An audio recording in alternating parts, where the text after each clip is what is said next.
So here we are with WBO flyweight champion Brian Viloria. Talk to me, man. You know, people are waiting for your next fight. I know your mandatory is Giovani Segura. You have that cut on your, where is that? My right eye. My right eye, right over the right eye. Yeah. So how's that feeling? It's healing pretty well.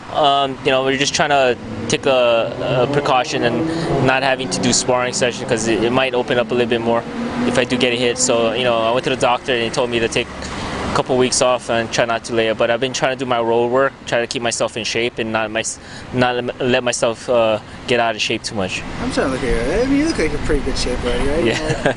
I mean, so tell me about this fight coming up here with Segura. You've inherited a mandatory fight. Is this the kind of fight that you wanted for your first title defense? This is the type of fight that'll put you on the map. I mean, this is the type of fight that'll get you in a top 10 pound for pound list. You know, these are tough fights, but you have to.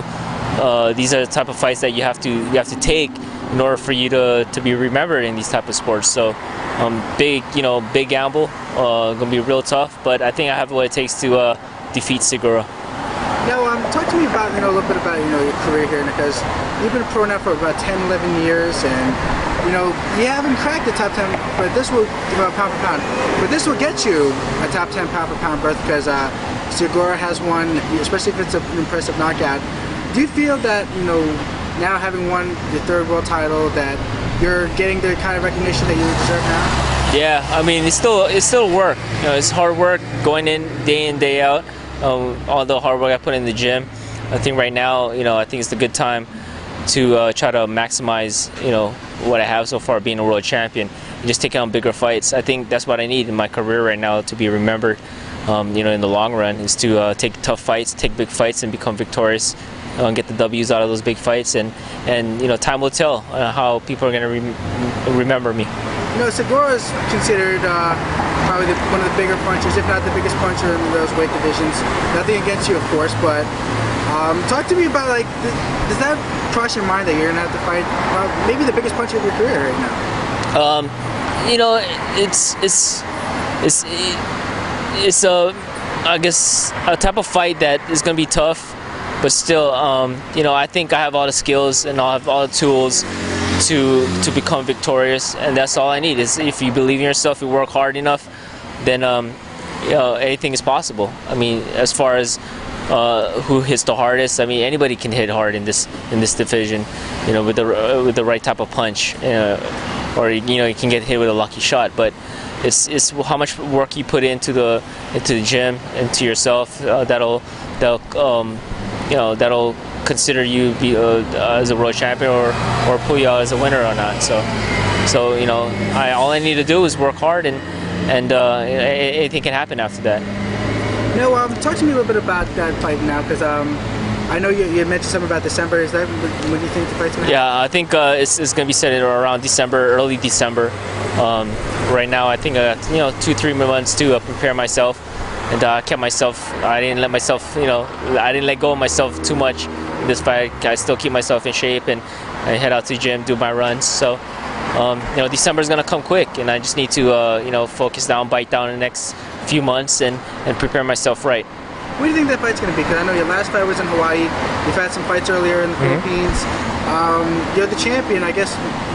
I think the fight is going to be taking place in the Philippines, either the Philippines or Hawaii. But it's looking like it's going to be in the Philippines, and hopefully we can give that crowd and the Filipino crowd another great fight, another great world title fight. I remember I fought there and won my IBF against Solis. Great crowd. I love the Philippines. They have a great fight fan fan base. So it's great to go out there and fight. When you get to a certain level of experience in this business, of course, people start thinking about legacy. And I know we talked a little bit earlier about the Hall of Fame. Is that something that crosses your mind? That is that a goal for you, or is that if it happens, it happens? It happens. It happens. All you can do is just step in the ring, win fights and do your best. And after your career is done, this is how people is going to remember you and how where they put you on their list. So all you can do right now, so what I can do right now is just fight to the best of my abilities and win fights. What goals do you have left to accomplish in boxing? I know because you've been an Olympian, you've been a champion in 2 divisions. Is it hard sometimes to get up for fights, or Well, what keeps you motivated?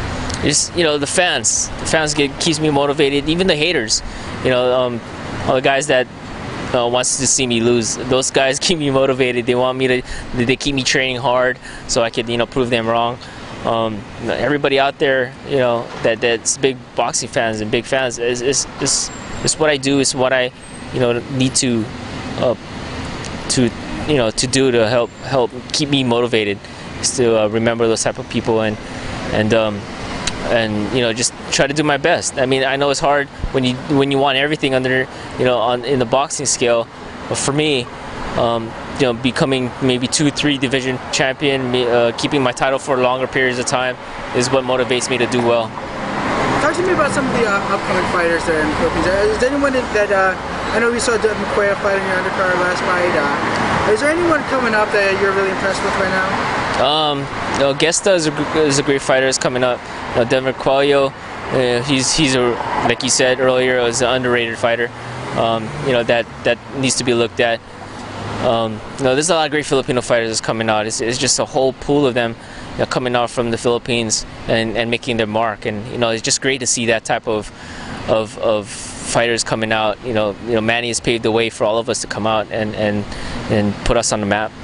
I mean, talk to me about the future of Philippine boxing, though, because boxing's really big in the Philippines because of Pacquiao. Do you feel that after Pacquiao's gone and you and Donaire are gone, do you think that it'll continue? Oh, it will. It will. I mean, there's so much great fighters out there in the Philippines that all they need is a stage for them to perform on and to show their skills. And because of what Manny did, in his fights and what he's accomplished, he gave us and other Filipino fighters opportunity for them to show their skills and show their talents on the world stage. So, I mean, when we're long gone, I think there's going to be other great fighters that's going to come out of the Philippines. So, right now it's just, we thank, we thank the fans for keeping us up there and to keep us on the map. Is because without the fans, I don't think the interest in boxing is where it's at right now.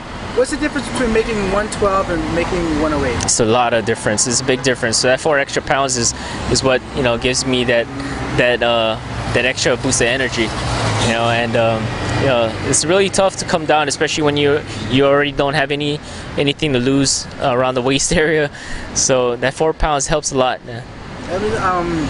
Also, I want to get your take on some things because I know that Segura had been saying some things that he's gonna knock you out. I mean, has anyone ever come up to you like that and in your career say, "I'm gonna knock you out"? Oh, I've been through it. I've heard it all. I've heard it all. My last fight with Miranda, he said the same thing, and I became the winner in that fight. So I heard it all. It's all hype game. It's I guess their way to keep themselves motivated.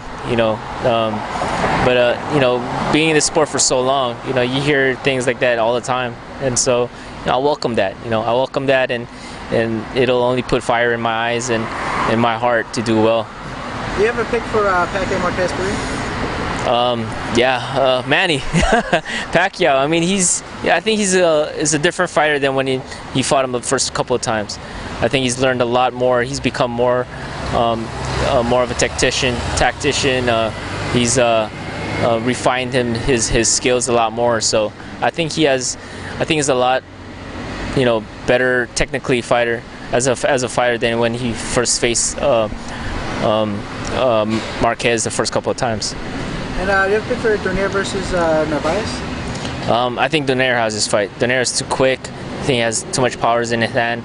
But Narvaez is a scrappy fighter too, so that fight I would love to watch. It's going to be an interesting fight, but I think Donaire is too quick for him. No one's saying that you're old, but we want to talk a little bit about what's going on after your career. Because of course, there's an old saying in a rap lyric, plan for the future because you're going to be older way longer than you're going to be younger. Talk to me about what's going on with Brian Viloria outside of the ring. What do you have? What are you setting up for yourself after boxing? I went to college for broadcast journalism, and I also want to become a writer and write stories that things that like what you do. Oh, thanks. And I think I would want to continue with that. I want to write other fighters their story and just share that with the fans and the people. But who knows? Maybe do a show, go back to the Philippines, and start up my own, you know, TV show. But sky's the limit for me right now, and I would want to dabble, maybe start my own music career.